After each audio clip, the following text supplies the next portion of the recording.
पाठ 13 पौधे और हम।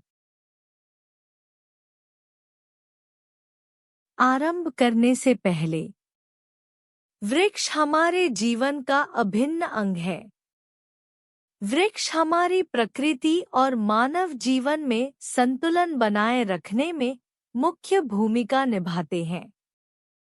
हमें वृक्षों को काटना नहीं चाहिए और अधिक से अधिक पौधे लगाने चाहिए, जिससे प्रकृति का संतुलन बना रहे।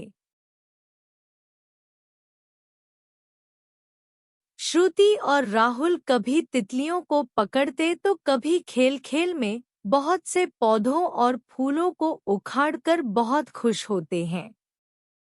सुंदरलाल माली काका के बताने पर वह जान पाए कि अनजाने में ही वे कितना बड़ा अपराध कर रहे थे, अर्थात अपना ही अहित कर रहे थे। मंच के एक कोने में फूलों के पौधों के 3 गमले रखे हैं।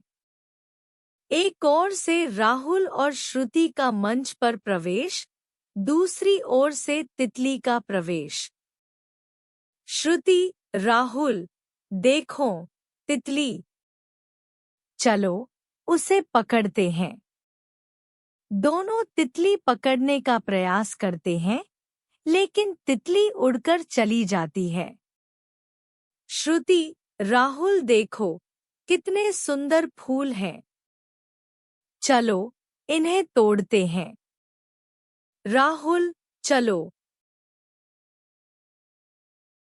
राहुल फूल तोड़ता है, तभी पूरा का पूरा पौधा ही उखड़ जाता है। राहुल, श्रुति, चलो पौधे उखाड़ो उखाड़ो खेलते हैं। श्रुति, चलो। दोनों 2 गमलों के पौधे उखाड़ डालते हैं। माली का प्रवेश। माली, अरे तुम दोनों यह क्या कर रहे हो? राहुल, हम पौधे उखाड़ो उखाड़ो खेल रहे हैं, बड़ा मजा आ रहा है। माली, पौधे उखाड़ना अच्छी बात नहीं है। राहुल, लेकिन मजे की बात तो है। राहुल ने हंसते हुए कहा। फिर पौधे उखाड़ने लगे। श्रुति, मैं अब थक गई हूँ। राहुल, मुझे तो भूख लगने लगी है। श्रुति, हाँ, मुझे भी भूख लग रही है। माली, मेरे पास आलू पालक की सब्जी और रोटी है, तुम दोनों खाओगे?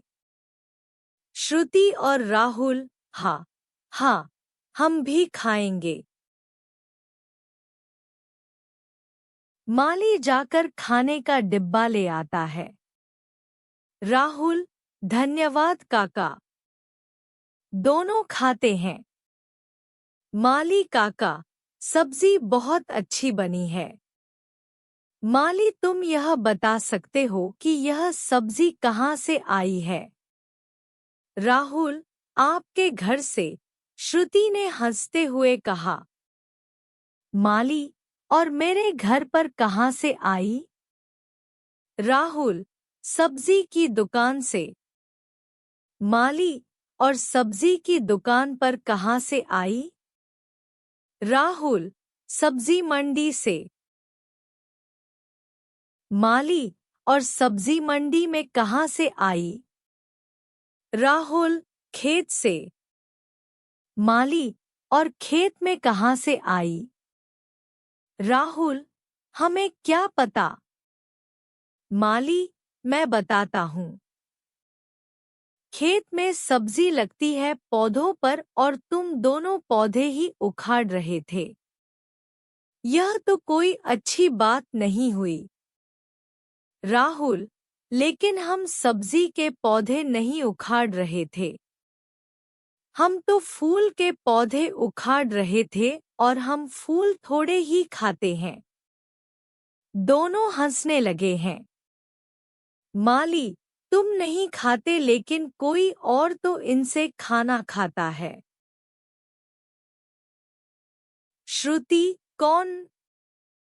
राहुल, माली काका हंसता है। माली, नहीं, मैं नहीं। लेकिन तितली, मधुमक्खी, ये तो फूलों का रस पीती हैं। अच्छा, तुमको पता है कि ये फूल और पेड़ पौधे हमें क्या क्या चीजें देते हैं? श्रुति, खुशबू। राहुल, छाया, लकड़ी। माली, हाँ, ये तो देते ही हैं, लेकिन एक जरूरी चीज और देते हैं, जिसके बिना हम जिंदा नहीं रह सकते। श्रुति और राहुल, हमें नहीं पता। दोनों सोचते हैं। माली, दोनों अपनी अपनी नाक बंद करो और मुंह भी। दोनों नाक और मुंह बंद करते हैं, लेकिन तुरंत ही घबराकर हाथ हटा लेते हैं। राहुल, हाय, मुझे तो सांस ही नहीं आ रही थी। श्रुति, मेरा तो दम ही घुट गया। माली, सांस न आना और दम घुटना, यह ऑक्सीजन न मिलने के कारण है। श्रुति और राहुल, ऑक्सीजन। माली, हाँ, और यह ऑक्सीजन हमें पेड़ पौधों से ही मिलती है। श्रुति और राहुल, पेड़ पौधों से। माली, हाँ। राहुल, इसका मतलब यह है कि अगर पेड़ पौधे न हो तो हम सांस ही नहीं ले पाएंगे।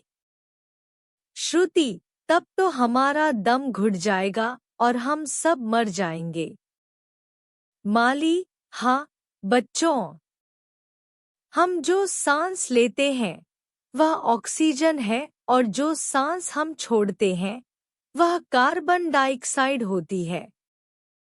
ये पेड़ पौधे अशुद्ध वायु कार्बन डाइऑक्साइड तो खुद पी जाते हैं और हमें शुद्ध वायु ऑक्सीजन देते हैं और खाना भी देते हैं। राहुल, यह तो हमने कभी सोचा ही नहीं था। अब हम कभी भी पेड़ पौधों को नहीं उखाड़ेंगे। माली, शाबाश बच्चों, तुम्हें जहां भी खाली जमीन दिखे वहां पौधे लगा दो। श्रुति, माली काका, मेरे आंगन में थोड़ी सी जगह है, मैं वहां अमरूद के बीज बो दूंगी। फिर वह एक दिन अमरूद का पेड़ बन जाएगा। राहुल, मेरे घर में तो आंगन ही नहीं है, सिर्फ एक छोटी सी बालकनी है। श्रुति, राहुल, लेकिन तुम्हारे पास एक जगह तो खाली है। राहुल, कौन सी? श्रुति, चिढ़ाते हुए, तुम्हारा दिमाग। वह तो बिल्कुल खाली है, वहां एक अकल का पौधा लगा लो। ऐसा कहकर श्रुति हंसती हुई भागती है। राहुल, ठहर, मैं अभी बताता हूँ। मेरे पास दिमाग नहीं है। श्रुति और राहुल का मन से प्रस्थान।